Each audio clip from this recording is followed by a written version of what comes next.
to our live ability. Sorry about the slight lateness. It was LinkedIn's fault this time.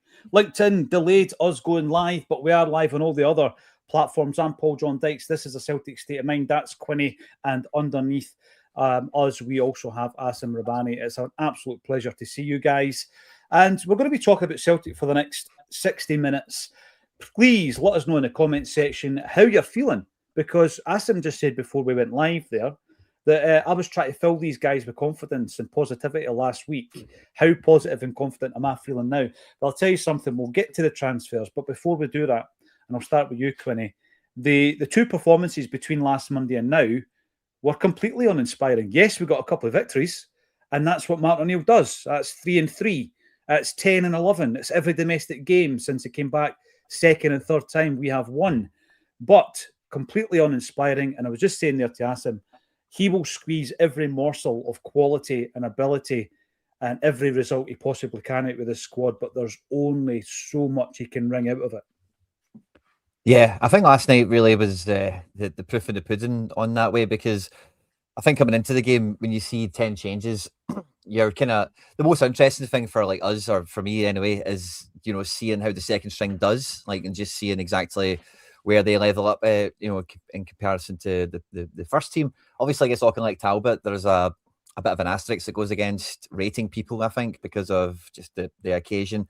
And I think, you know, like one thing I'll kind of say on this coming out of the Auchinleck game, it's maybe been a wee bit overlooked in the aftermath of it, is like that was the biggest game of every player on that pitch's life last night. You know what I mean? Like some of the defending you've seen from a few of them, putting bodies on the line and all the rest of it is, you know, so there's a different kind of little cut to the opposition you've got, obviously adding to the pitch and all the rest of it. But I think when you see just like you're looking at that game last night, and for me, I'm looking at Balikwisha, I'm looking at Bernardo especially, and you're expecting to see them show like light years above the opposition. And yeah, that was kind of the proof in the pudding that came, is like, you know, the second string isn't really you know, keeping the team afloat at this point, as we know. Well, you know, the big thing for me, Quinny, you're absolutely right. The biggest game of the guys' lives, you know, they're working shifts and then they're coming in to play against Celtic, dream tie.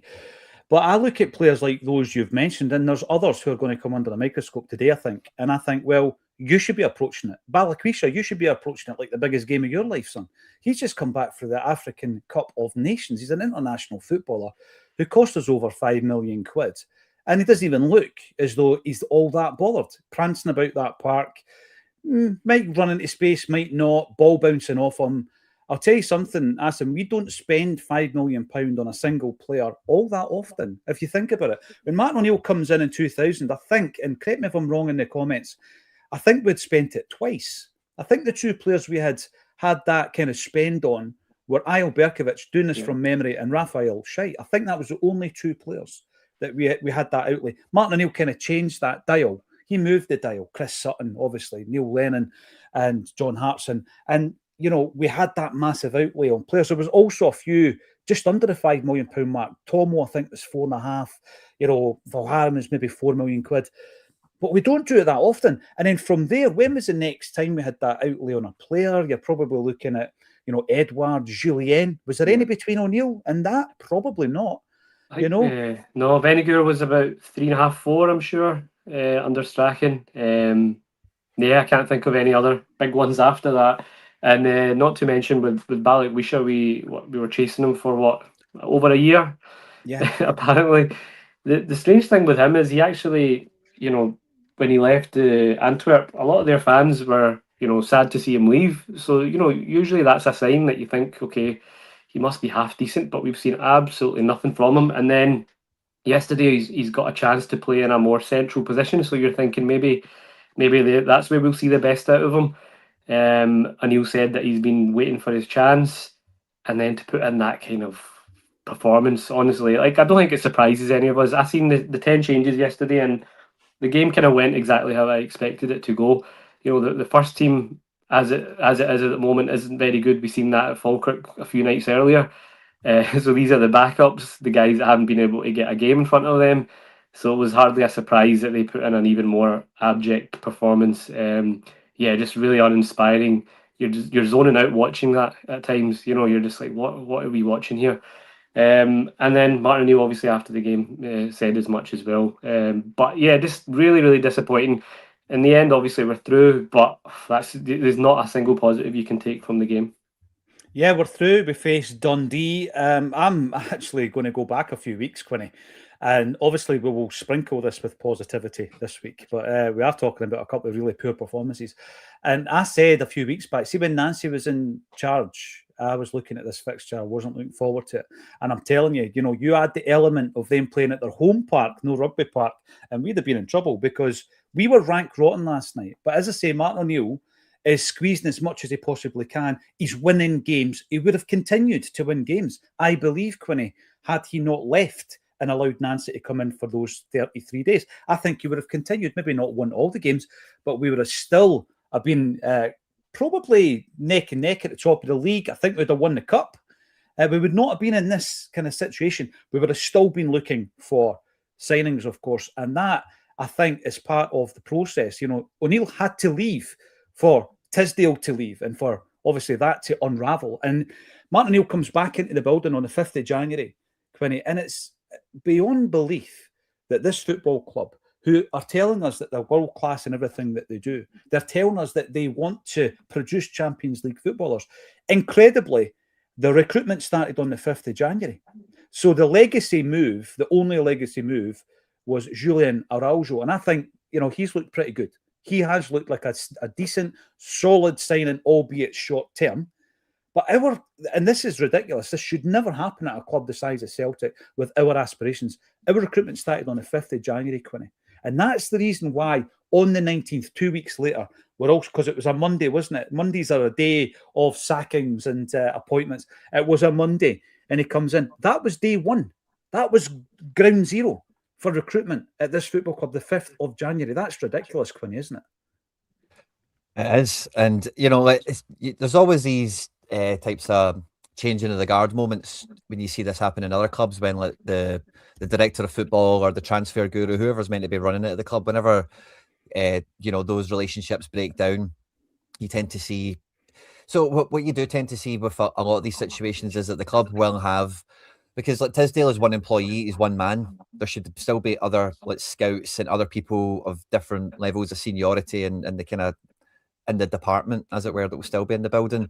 And you normally see just like it will kind of, you'll see that the profile goes back to maybe something similar to, depending on I'm just trying to think of a specific example, but what you'll generally see is like, I'm thinking about the boy Mittelstadt quite a lot at Ajax, and he was linked to, again, it's not too dissimilar to like our policy in the past of, when he went into Ajax, he was only dealing with like 3 agents, and then they bought all the players because of the agents he was connected to, but none of them fitted the system, yada yada.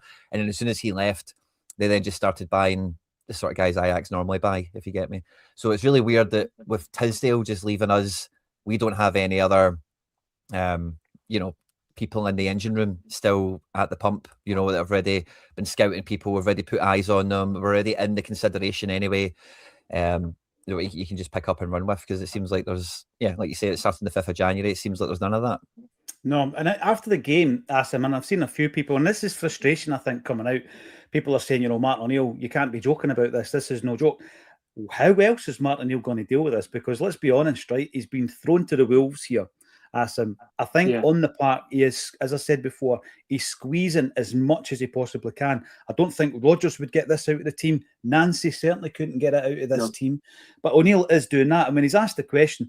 I mean, listen, there's no doubt him and Sean Maloney and everybody else are all hands on pump, and they're trying to get deals over the line.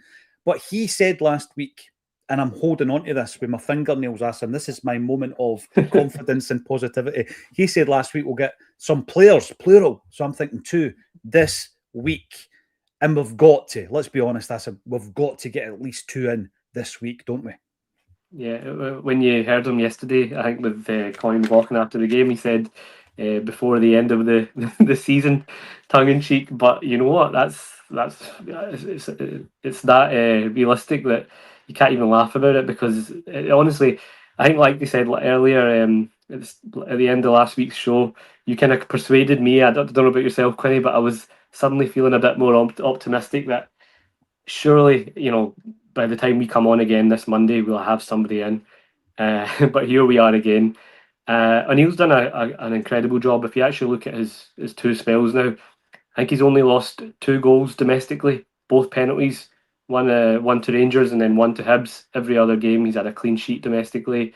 He keeps churning out the wins. The performances, the last 2 have been really poor. But as you said, Martin O'Neill's doing everything he can to get the most out of this squad, which we all know is probably one of the poorest Celtic squads in a long time for a number of reasons. I've said it before. A lot of these players may be good players, but they just aren't performing. Whether they've checked out, they've lost the desire, whatever it may be. In terms of signings, I said it earlier in the group chat that the fact that we've still not got anyone in, there doesn't seem to be anything substantial. Rumour-wise, I think just before we came on, there was chat of Bamba. I don't know what the latest on that is. But it's looking less and less likely we're going to have someone ready to come in and start at Tynecastle. The biggest game of the season now. And again, for me, we're 19 days into January, only having signed Araujo, it's unacceptable. Martin O'Neill, I also kind of get frustrated watching his press conferences and interviews, not because of Martin, but just because of the situation he's been put in. He's having to be the spokesperson, the guy that's phoning around, trying to get players, trying to coach the team, try to manage the team, conclude deals. How much more does he need to be doing? And it's just not on. And I think you can tell he's obviously getting frustrated at it as well. He's not showing it. He's deflecting it with obviously the humour in Martin's way. But obviously as fans, I can see why it can get frustrating as well, because he's getting asked the same questions. He's obviously got nothing further to say on it because nothing else has been happening.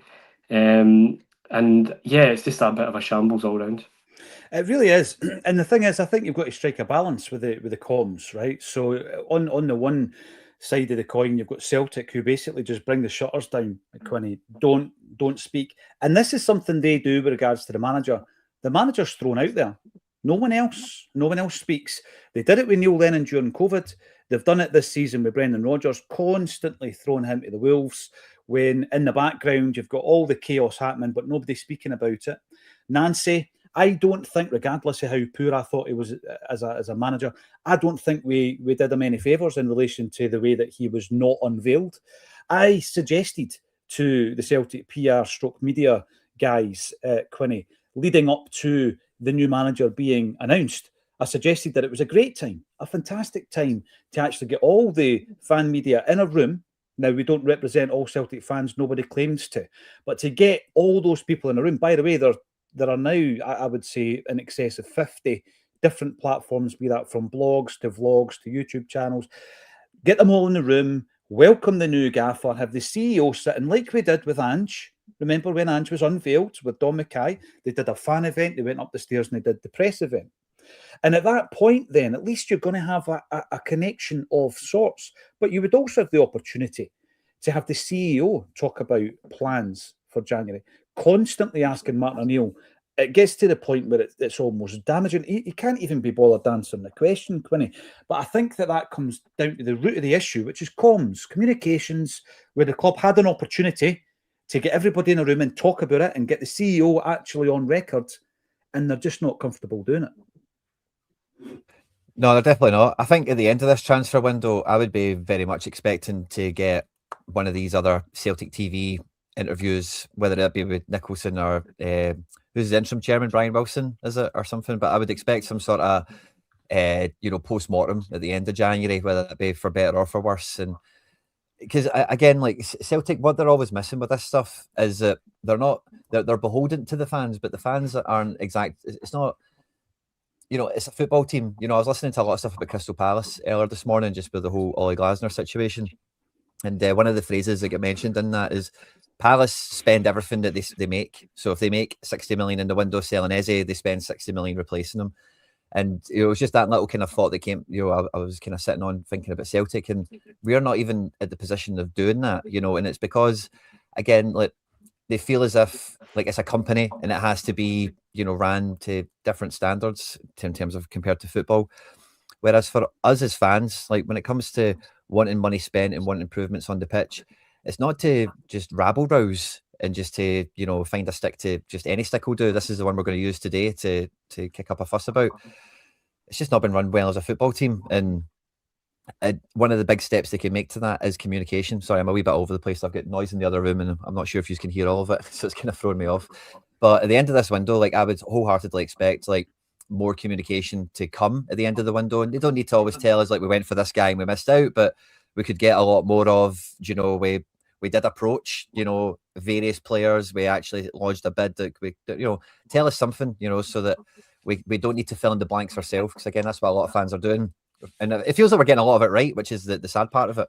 Well, this is the thing, Quinny, because I think on here, what we try our best to do, Acsom, is we try and qualify what it is we're saying, be that opinion, gossip, speculation, or source material that you've actually been told by somebody, be that an agent, an ex-employee, whoever it might be, an ex-manager, who likes to, you know, drop some information and lets you know what's going on. And we try and qualify it as best we can. But I don't think that we're throwing the toys at the pram or kicking up a storm for the sake of it here, Acsom. This is us 6 points behind the league leaders.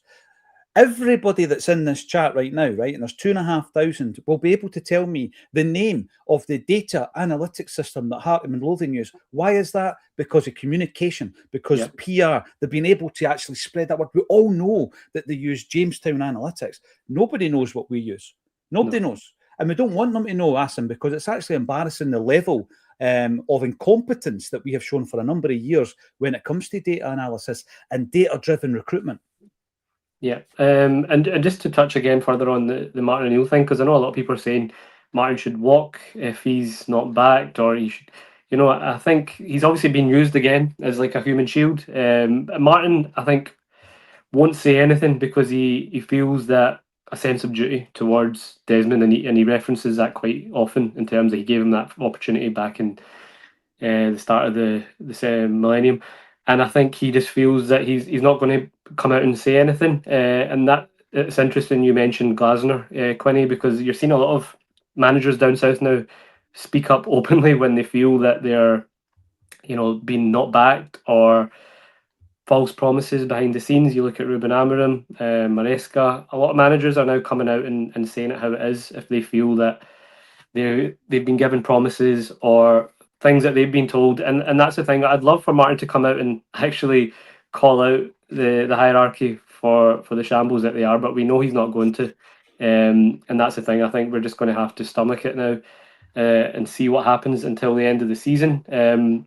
But yeah, it's a joke. You'll actually look at how these other kind of clubs that are challenging us for the title and how active they've been. Now, Rangers, for example, 3 signings already, big money signings, guys that are going to come straight into their first team and improve them. Whether they go on to win anything or not, they're showing ambition. They're backing the manager. They're spending big again, despite having spent in summer. They realised their mistake with Russell Martin, acted on it, and now they're going for it. Likewise with Hearts, and we're just sitting back watching this unfold. And as I say, 19 days into the window, anything that we do now, okay, obviously we're all going to take it, but it's already too late in terms of what should have really have happened, which was getting these guys in, getting them bedded in, so that the first game wouldn't be at Tynecastle. Now, I don't know if hopeful is the right word, but I'm almost thinking out of necessity we're going to have signed somebody this week. But previous experience will show that even that's not a given. You know, I said that last January. I said, surely we're going to replace Kyogo. It's got to. We've got to. We didn't. Same in summer when it came to letting Nida go towards the end. And then we ended that window having not signed anyone. But for Brendan Rodgers phoning Kelechi and Acho afterwards, we would have been without a replacement there as well. So, yeah, it's not looking good. And we spoke last week about, you know, Celtic being so far behind the curve. I don't know what it's going to take because, again, I don't think it's the fact that they're not trying hard behind the scenes to make deals happen. I just think, as you said, it's incompetence. They're not capable. So until we actually get new guys in charge to take ownership of this, I don't think things are going to change. The big thing for me, a lot of people saying, you know, Celtic need to fall off the cliff for this to be put right. We don't have to fall off a cliff. It should be put right because of what we are seeing in motion right now, Quinny. This constant cycle of an inability to get one of the most basic tasks in terms of football in the modern day done. All the excuses about business being difficult, all the excuses about tax implications in different regions, and all the excuses about FPA regulations don't cut the mustard right? It's as if Chris Mackay's got his own doctrine. He's got a wee formula, and it doesn't actually work, Chris. You've got 77.3 million quid there.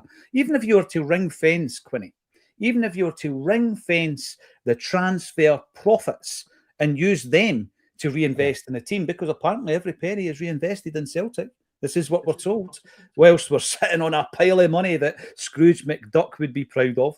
I actually think that it does come down, a massive part of it comes down to incompetence, but a lack of vision and also the complacency that is deeply embedded in this football club now, Quinny, after years and years of domination by being pretty bad at recruitment, but still dominating. And it's almost as if, oh, look, we can just do this, we can throw money at that, and we'll still be great. Two teams got their house in order when it comes to recruitment, Rangers and Hearts, and it's showing us up, Quinny.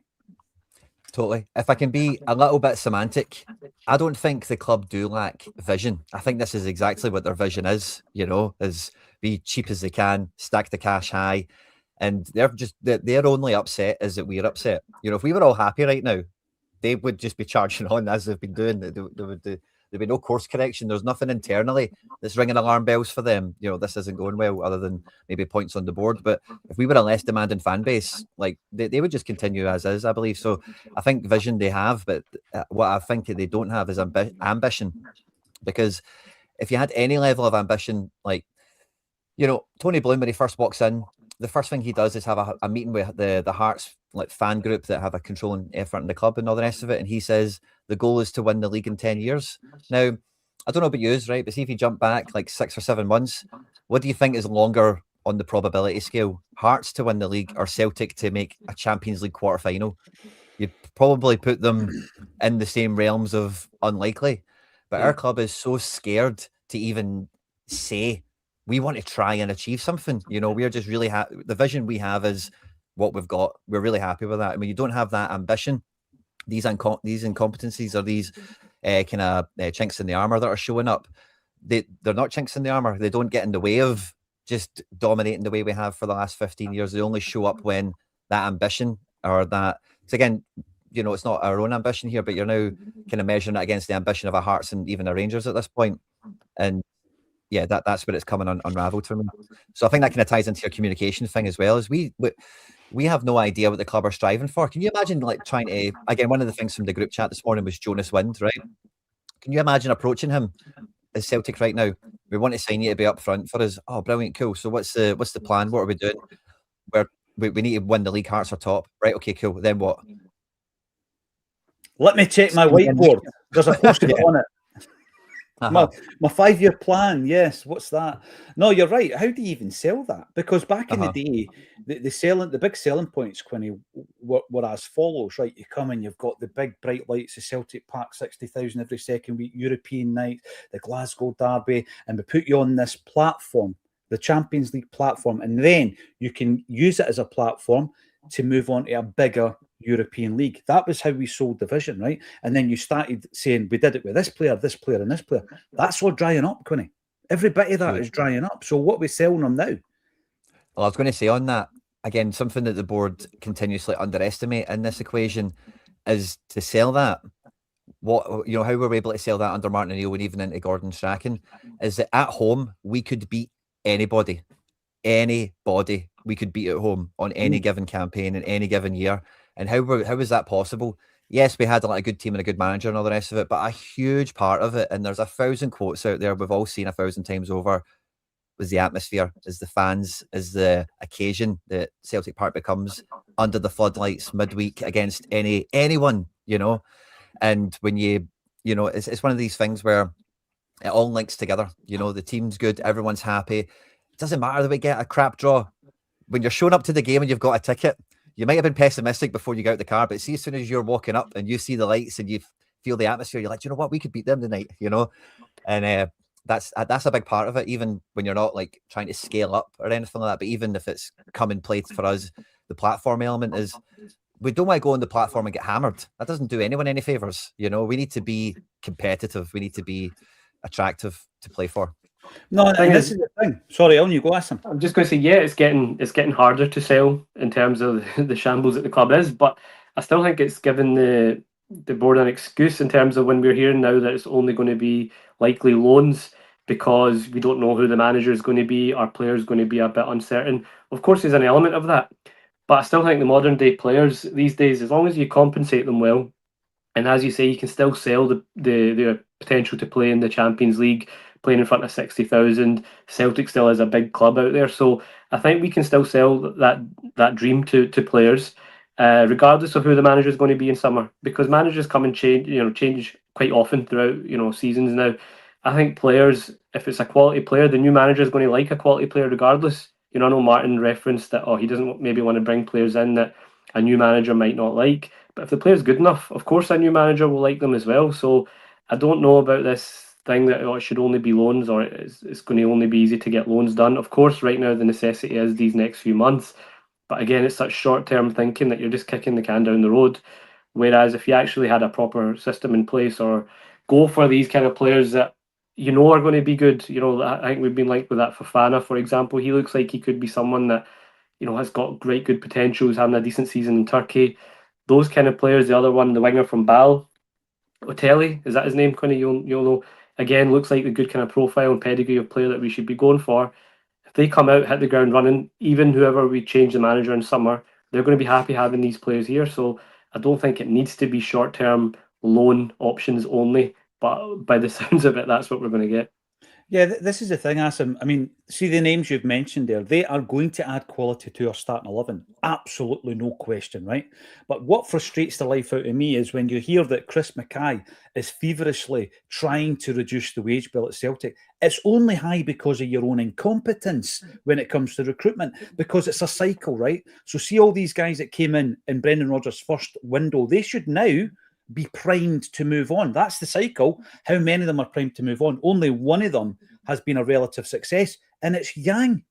Of all the players in that transfer window, one of them is actually looking like he'd get a game, and it's Yang. The rest of them are out on loan. We're still paying part of their wages because the recruitment has been that shambolic. So the only person to blame when it comes to looking at a wage bill that is spiralling is yourself. We're now, for me, a football club that's operating like a second-rate football club. It's as if, for me, when I look at Celtic now, it's like we're almost crushing ourselves with a lack of ambition, right?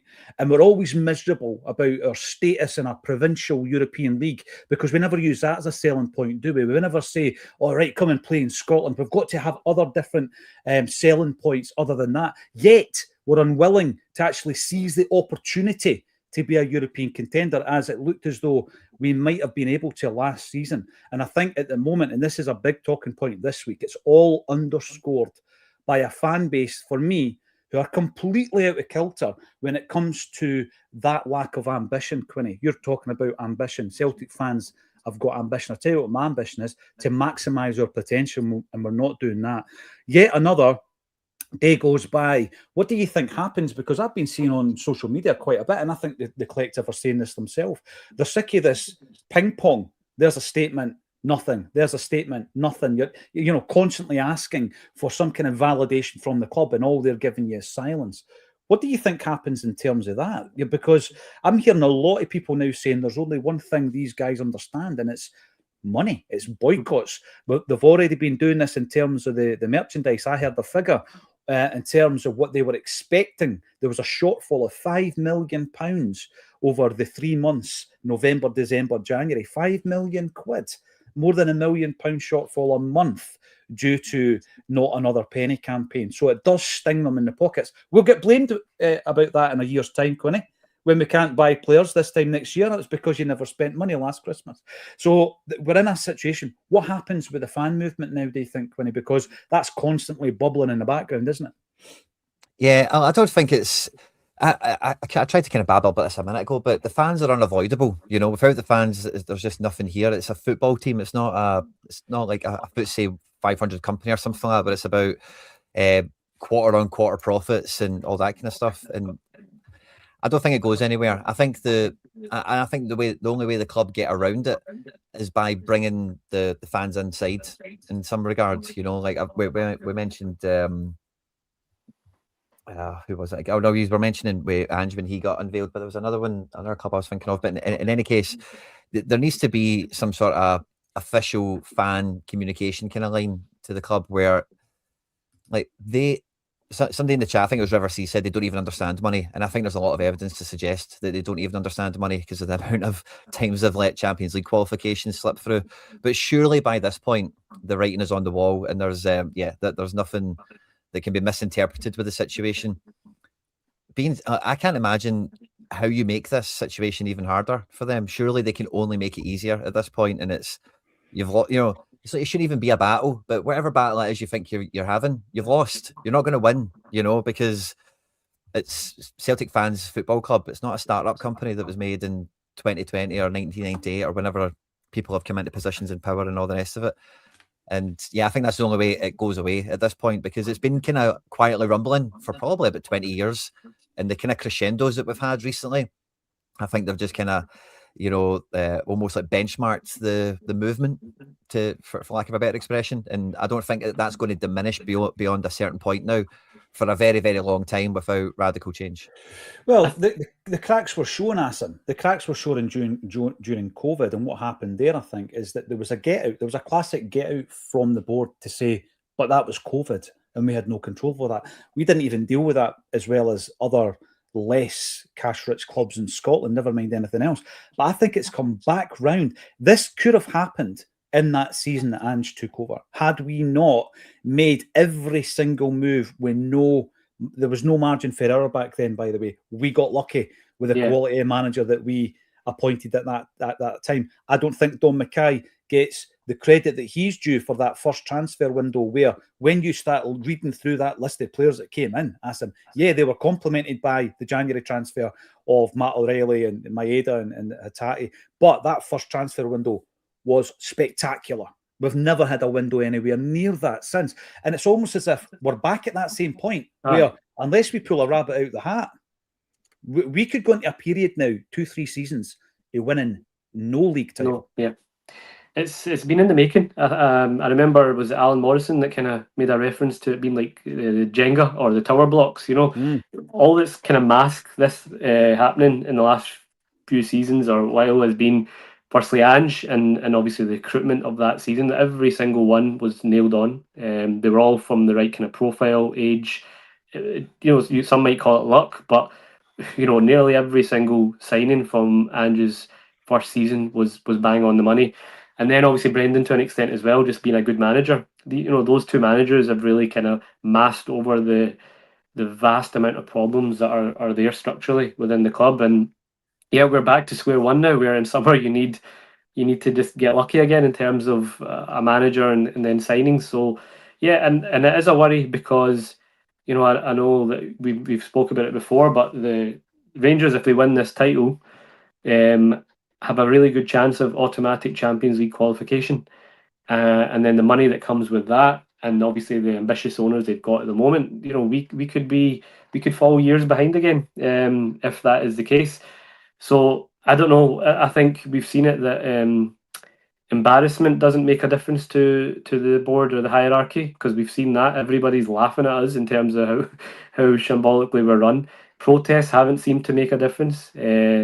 Obviously, the only thing that will, I think, is the money aspect. The Not Another Penny campaign, as you said, there's a shortfall there. That's why I'm not wearing a Celtic top today, and I've got this top on. So anyone that's got any issues with that in the comments, you'll be seeing a lot more of it. Don't worry about that.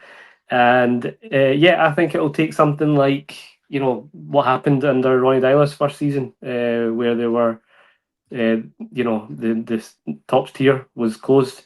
It'll take something like that again for it to really make a difference, because I think money is the only thing that really bothers them.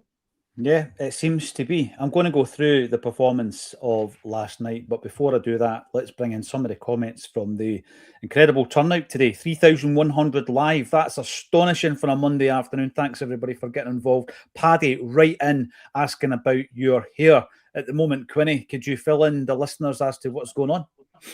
Yeah, well, no striker, so still battling with this awful statement I made. do not put it in a bauble. That's all I'm saying. Do not put it in a bauble. Right.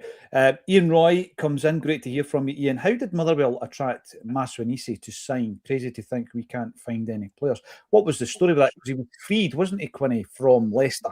He'd come through the ranks there, got a game under Maresca once, and then he was free. He was free to join any club he wanted, really. And Motherwell, good bit of business, good bit of recruitment there, isn't it? I mean, what do you think that is? Did their management team have any knowledge of the player, or is this coming down to data-driven recruitment? I think it kind of ties into the point we kind of spoke about earlier, where even though they've got a new manager, they changed manager in the summer. They had another guy in previously, but Motherwell, Aberdeen, St Mirren, there's a few of these clubs that do really well out taking reserve players from Crystal Palace, Leicester, Everton, all these types of, Benny Beningame, I think he was like a backup Everton guy for a bit, wasn't he? And there's been a bunch of other guys in the league over the years, particularly Motherwell, like goalkeepers. If you look at Motherwell's goalkeepers over the last 3 or 4 years, they're all like from top end Championship, bottom end Premier League clubs, like third and fourth choices on loans and free agents and stuff. So I think that's just more of like where that club has got their connections in terms of where they regularly have scouts and where they get their kind of short list of players kind of brought from. So regardless of where their managers are at, they're still kind of looking at these guys that pop up on a free and they can just drive up the road and get a contract for them. So I think it more comes from that than any like the manager found the guy or something like that, Well, I'm going to use that as a link, Acsom, to last night, and we saw the starting 11 coming out. One of the interesting points of that was that we played 4 right footers across the back line. They were all homegrown players, all players that had come through the academy. But unfortunately for me, the lack of quality was there for all to see. Stephen Welsh is now cup-tied. I found that a wee bit absurd that we brought him back. We might be wanting to do business with Motherwell, but now he's cup-tied. And I think that when you're looking at the rest of them, I mean, I never learned anything new from Stephen Welsh's performance last night. I think similarly, when I'm looking at the rest of the defence, Murray's been in the squad now for 5 years, playing under 4 different managers. He's shown me nothing. I look at Ralston, 150 games, 11 seasons to get to that total. He'll be playing at the World Cup this summer, but not the level that we need. The only promise for me, I think, was Colby Donovan, and he was playing out of position. But I think that's a sad indictment, actually, on the Chris McCart School of Excellence, which has been our academy. This is what we have produced. This is the level of player that we can produce, Acsom, for Celtic anyway. Yeah, when you're criticising Ralston, then something's really wrong. I think I've seen something, I don't know if it's accurate, that 3 of that back 4, Ange also started in one of his first games. It might have been Murray, Welsh and Ralston, I think, alongside Greg Taylor. And that was over 5 years ago. So make of that what you will. Yeah, it's a sad state of affairs. The other thing with Welsh is a strange one. As you say, we've obviously cup-tied him. I don't know how much of an impact that would make if we are looking to deal with Motherwell with regards to, obviously there was chat about Maswanisi over the weekend. I don't know what Anil's exact comments on that were. I feel like he deflected it from what I remember. He just said he was on a kind of football mission, and he just wanted to take in a game. But yeah, I don't particularly think Welsh is going to make it at Celtic. I think we've seen that now under a number of managers. I thought he was doing well at Motherwell. That's about his level. We've obviously brought him back. Whether it's a view to stay in as backup or to get him sold, we'll find out. Donovan, yeah, he was playing out of positions. I thought, similar to the rest of the team. I don't think anyone got past marks yesterday at all.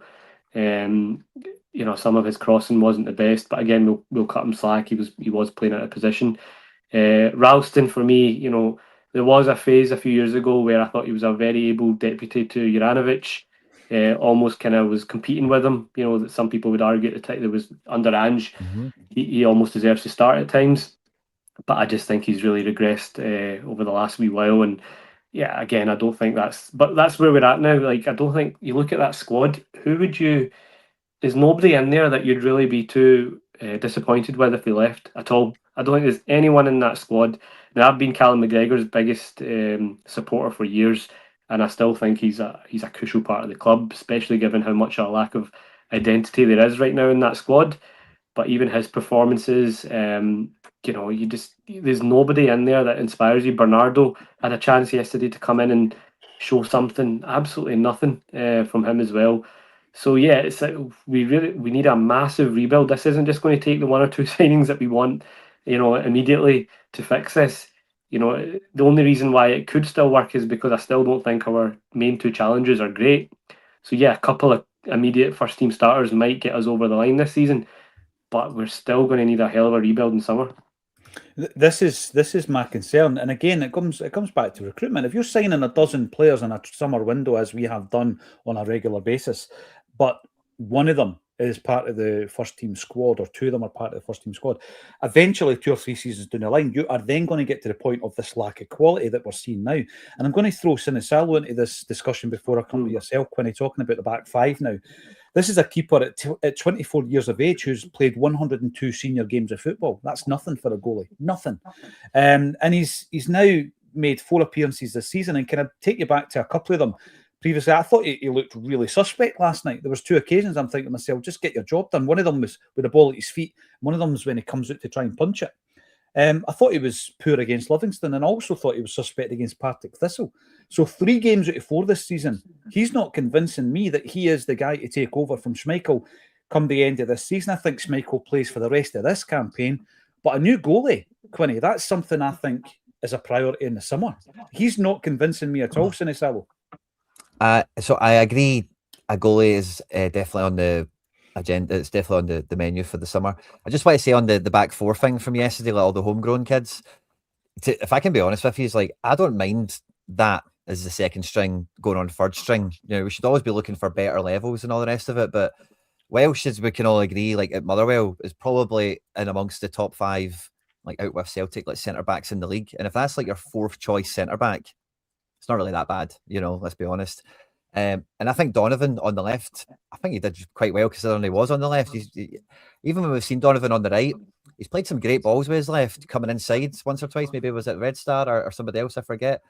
He's really young, and once we finish with these European games, it's expected he's going to go out on loan. I really like everything I've seen from Donovan. I've not really seen much. You've seen a few times where he's been a bit, you know, a bit young to it and all the rest of it. Murray's maybe the one where the question marks are, because Welsh was pinging some nice diags in the game last night. Welsh was not too bad at some moments. Yeah, was he perfect? No, you know, and I'm not saying he's like fantastic. Don't jump at me for this one. But yeah, with Murray, you didn't really see the promise that everyone has kind of mentioned about him. You would expect to see maybe just a bit more dominance in the match, where he just, you know, maybe charged up the pitch a bit more, maybe at set pieces, made himself more of a handful. But yeah, I did also notice that we're all homegrown before kickoff, and I thought that was kind of cute more than anything. When it comes to Sinisalo, the only thing I'll say on this, right, in terms of like, should he be the keeper, should he get a chance, is that run he had last year, he looked the part. And with keepers, like, it is a real tempo. It's similar as up front. You could probably say it's the same every position on the pitch. But coming in for 1 game or 2 here or there, like, not many can do that very well when it comes to goalkeepers. You know, it is very much a lifestyle kind of job, as it were. You can see how Kasper Schmeichel kind of manages himself at this point in his career. He's not done enough to say, though, that we don't need to buy in our goalkeeper in the summer. But I think the strategy has to be either you get someone else that's right at that Sinisalo level, maybe a wee bit above, and you go for a kind of survival of the fittest, or you just actually just sell him and buy somebody new that's like a 29-year-old, dyed in the wool, established first team keeper, and we play about with Duhan and whatever goalkeepers are coming through for homegrown quotas and all that caper. Well, we've got 4 now, because Toby Uluwayemi come back from Kilmarnock. He was out there on an emergency loan, having spent some time at Dunfermline last year. He's also spent some time at Cork City as well. But, you know, he came in as a very highly rated goalie. I think he was maybe 18. He comes in from Spurs, under 19, England international, never kicked on at Celtic. But we've got 4 goalkeepers now. And I think it's something we need to revisit come the summer. But going back to a point that was mentioned earlier on about Callum McGregor, Acsom, I think when you look at last night's midfield, and that isn't a second string midfield, you know, he's the talisman, Callum McGregor. He's only in there at the moment because of the identity and the leadership, because it's certainly not on form. Bernardo, I'm sorry, you know, under a number of different managers from Ange up to the present, he's never grasped the opportunity to be a first team starter. And last night's performance doesn't show me that he's going to. I mean, like, no disrespect to Talbot, by the way. I thought they'd done really well. Yeah. But you're up against guys that are like personal trainers by day and they're training at night, Acsom. And this is an under 21 Portuguese captain on the park. I mean, it boggles my mind. It's a wee bit like Balikwisha coming in from the AFCON, £5 million. And you don't look levels above. You absolutely don't look levels above. Bernardo had a very, for me, it's one of very few opportunities he's had this season, but it's an opportunity nonetheless. There's a lot of people in the comments saying you can't expect players to perform. But if they're not in the team, how else are they going to get in the team, though? They've got to grasp the opportunity, Acsom. Especially when he's had such little game time this season. Bernardo's a strange one because I think we've all thought there was a player there. We've all kind of been waiting for him, and especially this season when the midfield has been so dysfunctional and there's been nobody really cementing their position, whether it's Engels, Hatate. So Bernardo, whenever he's had a chance this season, has been really anonymous, which has just surprised me. And I thought initially maybe it was Brendan just didn't fancy him this season.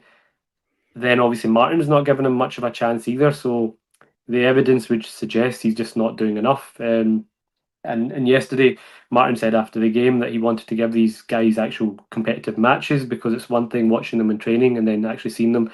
And if nothing else, you just want someone like Bernardo in the midfield to take the game by the scruff of the neck, just show a bit of urgency, a bit of something. But he's just far too often just been too passive in games. And it's ultimately turned out to be another disappointing signing, where there was hopes in his kind of first spell that he could be a good player, especially in certain games. He excelled often in, whether it was in Europe or in the derby matches. I remember when he scored, but he's just not kicked on. McGregor, thought it was surprising that he played 88 minutes. Martin Hill said afterwards, it was almost a necessity. What does that tell you then? If he felt the need to have to play McGregor in that match. And even Luke McCowan, for me, is really frustrating to watch these days. I just feel the amount of times he gives the ball away, he's really kind of slack. Seems like he's quite moany on the pitch as well now. I've not really enjoyed his season either. And it just goes back to it. There's nobody in there like Negrin. As much as I think he's got flaws as a player, you've got to give it to him for the amount of times he's came up with goals, and he's the only one in there right now that you can, I can cut some slack. But everyone else, whether it's the forward players, centre backs, Trusty's not been doing it. There's just throughout the squad, throughout the spine of the team, there's nothing there to kind of get you excited at the moment. And you're just hoping maybe one or two, and Brendan, I remember, used to say this, sometimes just bringing in one or two real quality players, and we're talking like really good level players, whether it was Sinclair back in his first season, can just lift those around you. And that's what I'm hoping that that's the only hope I've got, that we can pull something out of the bag here. We're going to have to, really, aren't we? We'll get up to the forwards in a second. A couple of comments to come first. Gerard Mackay says, surely this board will sign a few players this week. I won't hold my breath. It has to happen. It has to happen. I don't know if Quinny's getting his hair cut live on screen, but let's hope it happens this week. Uncle Nobby Steamboat, do you think the agents and clubs in Europe shake their heads when our number, the number pings up, the last four digits are 1888, and they're just like, I'm not answering this, on their phone? Oh, here's Celtic going to low ballers again. Unfortunately, right, all joking aside, you then start to garner a reputation. When you're doing deals, people will not want to work with you. And, if people talk and agents talk, Quinny, and before you know it, you've not got a very good name in terms of recruitment. Big time. And there's definitely a number of clubs around Europe and the world that have got a reputation of being difficult in different ways. Like at the moment, the team, this is the one that boy John Texter owns, Botafogo in Brazil. Like, they've not paid a transfer fee in about 2 years. Like, everyone's raging it because they've not been paying their installments for stuff, and they're skirting towards the line. And there's, so the reputation is definitely a thing. I wouldn't want anyone to think that's just airy fairy, just a lot of nonsense or anything. That's definitely, it's an industry, isn't it? People know like who's good to deal with. People know a good place, and particularly when, like, again, people were talking about understanding money. Everyone involved in football business understands that people playing good football is what makes money. People not playing good football doesn't make anyone money, So whether that be players, managers, clubs, everyone wants to go where they'll play good football. And if you look at Celtic, whether that be the situation off the field or even kind of what's been on the field, probably for the last 18 months, there's clearly a reputation of that's not a good place to go right now. That's also a big concern. Now, I'm going to bring in some more of these comments. We've got Michael Riley. Other smaller teams have an active recruitment system. Absolutely, they do. Yang with a smiley face. Yeah, Yang. Yang's shown a bit of form. Yang starts for me on Thursday and at the weekend against Hearts, without a doubt. Reducing the wage bill, start with Nicholson's 16k per week. Well, that would be a start, Monty. Let's talk about the forward line. We've already touched on Balakwisha. I think that was a Paul Tisdale production, a video nasty. But we're in a situation where, as Quinny pointed out last week, he can only really go back to Royal Antwerp if he's to move in this window. That would probably be a loan with an option to buy him. We'll probably lose half the transfer fee that we shelled out for him, unless he goes to Saudi or the MLS or something like that. So we might actually be saddled with this guy till the end of the season. Jamesy Forrest did Jamesy Forrest things last night. You know, reliable player, got all the experience in the world. Now, Johnny Kenny, I was looking through that. There is a point to keeping these notes, Acsom. I was looking through my notes, right?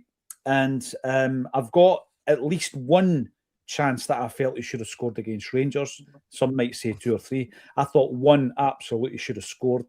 Against Aberdeen, because we win the game, this isn't often mentioned, he should have scored a hat-trick. Yeah. 3 really bad missed chances. And against Dundee United, and I'd need to go back to verify this, I've got a list of 4 in the first half that he could have scored. Certainly chances anyway. Let's say he scores 2 of them. And again last night, I watched him last night, I'm just thinking there is definitely a lack of quality there. He scores a goal. The second goal that he scores and it's chopped off by VAR, great wee finish, nice wee dink, memories of Jota against Rangers and all that kind of stuff. Remember those days, Acsom, when Matt O'Reilly defended splitting passes in the sun? Aye, seems like a while ago. But Johnny Kenny, I mean, he's there by default. He's never a Celtic number 9, unfortunately. Sorry, guys. Please argue the toss in the comments if you disagree with me. And then we bring on Tenetke, who I thought was quite interesting. He scores his goal and goes straight to Fozzie. I love that. Yeah. See, it's like, you know, there's stuff going on the training pitch. Fotheringham's obviously working with him. There's a spark in there somewhere. Acsom, I don't know long term if he's going to be a player for Celtic, but he's certainly got something. And I mean, not just against Auchinleck Talbot, he has shown it in flashes in the Premiership as well, hasn't he? Yeah, that was the highlight of last night, the goal and then the the celebration, because it just shows you that there's a bit of decent kind of harmony there, and you know, obviously it must be something that they've worked on in terms of his end product, because I do think he has it in him to beat a man. It's often the finish which lets him down, and regardless of the opposition last night, that would have gone in against anyone in terms of the actual finish. It was really good quality finish, so good to see from him. We need to see more of it. I think he just sometimes holds on to it a bit too long, or just the decision making, but yeah, he can beat a man, that's for sure. We've seen that a few times now in his games, so hoping to see more of that from him, hoping Yang can carry on his form. Kenny, the Dundee United one really sticks out for me, because I think if there was one absolute sitter which would have put us 2 up in that game, and you don't see us then losing, surely from that point, Nancy or no Nancy. Well, I say that, you never know. But he's missed far too many. He took the goal nicely yesterday, both the goal and the disallowed one. But it's, it was almost like thinking in my head, imagine he goes on to score a hat-trick here, that'll be it. They'll be like, there you go, there's your striker sorted. You don't need anyone else. That's how bad it is. You're almost willing that offside to be called. I'm joking, obviously, but I do think, for me, he's not even a backup player. Like we've spoke about some of them. Quinny, you mentioned from the back 4 could be a backup. I don't think Kenny's even of the quality to be a number 2, maybe number 3 at a push, because to be a third choice striker at a club, you're obviously going to have limited game time. But you mentioned there the days of Matt O'Reilly, and I remember Aaron Moy keeping Matt O'Reilly out of the team, and you've got Giakoumakis and Kyogo up front. God, how we've fallen so quickly. Stop it. So there's I don't know if the latest of who we're monitoring or inquiring about today, but I was Quinny, you'll know more about Bamba, who's the kind of latest link. It seems like out of all the ones that we've been linked with, he was the one I was least enthused about. He obviously had a decent spell in his first season or half a season at Lorient. Am I right in saying that? But he's obviously been low of confidence as of late. So if that is the one that we go for, why are we going for someone low in confidence rather than someone that's scoring and going on an upward trajectory? But it remains to be seen. I'm sure there'll be loads of names being linked over the course of this week anyway. That's the name this morning. There's a couple of names I want to throw at Quinny. Bamba being one of them, because we've been linked to a hell of a lot of strikers. But I was looking even just this morning, 24-year-old centre forward, as Acsom says, been playing for FC Lorient in Ligue 1. And I'm looking at this situation with him. What we need is goals, right? So he scored 1 in 16 league games this season, 3 in 17 across all competitions. That's not prolific in the slightest. He scored 14 goals in 51 for Lorient. That's not prolific. And he's played his football in Ivory Coast, Israel, Austria, and now France, and he's not been prolific wherever he's played. And then you click on who his agent is, and it's a company called Scout Push, and that's Dudu Dahan. That's a major concern for me, because that's just like, we can't find a striker, just phone Dudu. And then he will try and make money off his own player that he's got on his own agency. It beggars belief, Quinny, if that's how we get there. It really beggars belief. I mean, is he of requisite quality? Listen, this is paper talk. I'm doing it just on raw figures. Can you sell this player to me, Bamba? Probably not. I think I said when this move first came out, like, this one kind of rings out of the kind of James Bell Walker type. Like, this looks like a kind of watered down Chelsea striker. You know, he's a big physical guy. The goal ratio obviously isn't there. That's why a bigger team hasn't picked him up or anything. But this is, when you get these types of profiles coming in, sometimes if he's got that like top 5, sorry if you can hear all the background noise, I'll mute myself in a second quickly, but if he's got that top 5 league level athleticism, power, pace, all the stuff you used to hear Rodgers going on about, and he can take sitters, he can score tap-ins, then the goal ratio he has beforehand probably doesn't mean too much. Again, the teams he's played for, Lorient, they had one good season recently in the last 3, but otherwise, you can see Bamba's even played League 2 with them, so he's been relegated with them. Wolfsberger in Austria, again, a bottom 3 team when they're in the top flight. I think he's even played second tier with them as well. So he's not been at good teams. He's not been at high volume teams either. It's very much but a punt, in the sense of you're doing it on the basis that if we get a guy, and I don't know his dimensions, right? If we get a guy that's 6'4" and can run X kilometers and can hit red zones for 10 minutes and 5 minutes, blah, blah, blah, all these interval stuff, then he will just work for us. It's that kind of move, rather than this is the sort of player that would actually benefit from a winger like Taneke, and he'd actually benefit from an attacking midfielder like this player that we have, and they would actually fit together in a nice kind of semblance. So it's one of these ones that could be wildly good, you know what I mean, just out of the randomness of it on profile, but it doesn't inspire confidence. Yeah, I think, as you said, like Amido Balde. I'm saying this is an Amido Balde. Yeah. It could be, totally. Couple of million quid. Mm-hmm. I don't remember. I remember when Balde signed, there was a lot of scepticism about that signing as well, like, given his previous goal scoring record or lack of. So was it his time in Austria that got him the £5 million move to Lorient, I believe? Yeah. So I think he had that kind of spell where he was doing well in Austria, and then initially when he came to Lorient, he did really well for the second half of their season, and it seems like he's just kind of fallen off a cliff since then. Physicality is there, like you said, the running, the strength, all that kind of thing, which is something we are missing. It could be like who's the other one I'm thinking of? Marc-Antoine Fortuny, if you remember him. Similarly, yeah. So I think if Bamba was to be signed, but alongside somebody like Fofana, who's got a bit more about him, it seems, in terms of goal scoring, then you've got 2 different types of strikers. It just suddenly changes the game of your options up front. Then you add in a Maswenisi, and suddenly your forward line looks like it means business, and that could be the difference towards winning this league. But that's what a big club would go out and do that. A big club would just basically blow your rivals out the water there and be like, right, there you go, 3 signings like that, adding in another maybe 30 goals towards the end of the season from those 3, just different types of attributes, pace, power, trickery, whatever it may be. Go out and do it, and then suddenly we're all, as a fan base, a bit happier. Martin O'Neill's happier. The squads, the players that are going to be playing, they're going to feel better about it, because right now we're trying to make Dyson Maeda hold up the ball and bring players into, bring the ball, link up play. That's not his strength. Suddenly, if you've got someone up there that can do that, or that when you put in a good cross, they're going to get at the end of it, it just changes the whole dynamic. Well, last week I tried to give everybody a bit of confidence, and this week Acom's been the positive one. Thank you very much. I don't know about that. That little spot of positivity. One final player before we wrap it up today, and I'm going to throw this one over to you, Quinny, because I think you've spoken about Jamie Lawrence on your shows previously. Could you fill us in on Jamie Lawrence? So we got some rumours that were in chat with him, which just was some buzz to see that post last night. But he's out of contract in the summer, and there was other clubs linked and mentioned as well. But Celtic was the only one I think that was named. Otherwise, in the initial report, it was just clubs from Spain and Turkey and China and all the other clickbait stuff.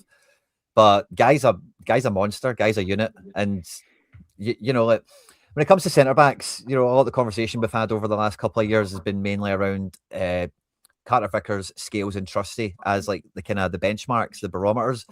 And this guy comes right in the middle of the Venn diagram of all these guys. He's very big and powerful.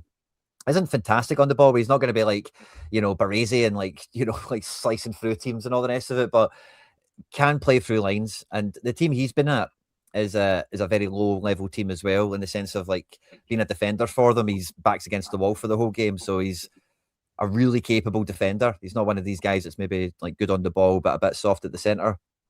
So German Youth International, Bayern Munich Academy graduate, a lot of first team experience, 6'7", so very effective in both boxes, as the saying goes. So I would love us to. Honestly, I would be a great centre back signing for us, right footed as well, which we don't have at centre back at that kind of level. And yeah, some buzz when we've seen that rumour. 6'7", they could use that, couldn't they, for his unveiling video? Thanks everybody for getting involved. Acom got it. 3,600 plus. We could go on. We could go on. And we will. I'll tell you what, if we get a striker in, we're going to go for an emergency live stream. Wow. And not only will we do that, Quinny's going to get his haircut. Thanks, every single one of you. We've got a few things coming up. Thursday night, why don't you join us at the Acsom Fan Zone Thursday night? Big screen, free entry, live music, pies at halftime, pub quiz, Acsom on stage before the game and after. What else could you want? And that's against Bologna. And then, of course, we've got Kiwi.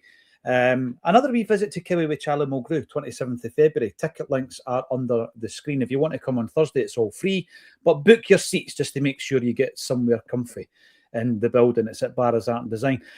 Give us a thumbs up. We hit 39,000 subscribers yesterday. We're pushing towards 40,000. So if you're not subscribing to the channel, subscribe as well, all free of charge, of course. And unless we sign a striker, we'll see you again tomorrow at 12:30 on A Celtic State of Mind.